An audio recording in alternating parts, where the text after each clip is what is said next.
বন্ধুরা, এই যে বসে গেছি আমরা খেতে। আজকে আমরা তিনজন একসঙ্গে, কেননা বড় ছেলে আর এই যে কর্তা। আমার কর্তার নিম ভাজা দেখলেই মাথা গরম হয়ে যায়। নিম পাতা নিয়েছে দেখুন, নিজে নিজে নিয়েছে। আর এই যে বড় ছেলেকে দিয়েছে দেখুন, আর আমি তো নেব অনেকটাই।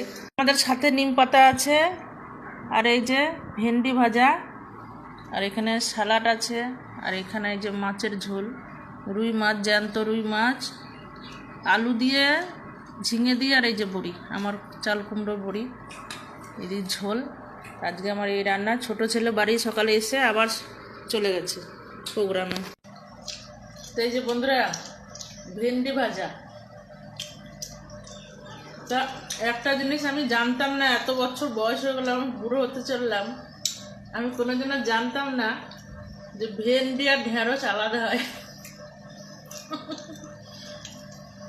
আমার বর আজকে বললো যে ছোট ছোট এগুলো নাকি ভেন্ডি, আর যেগুলো একটু বড় বড় হয় লম্বা লম্বা ওগুলো নাকি ঢেঁড়স। তাই উচ্ছে আর করলা যে আলাদা হয় সেটা আমি জানতাম, ভেন্ডি আর ঢেঁড়স যে আলাদা হয় আমি কোনোদিন জানতাম না বন্ধুরা।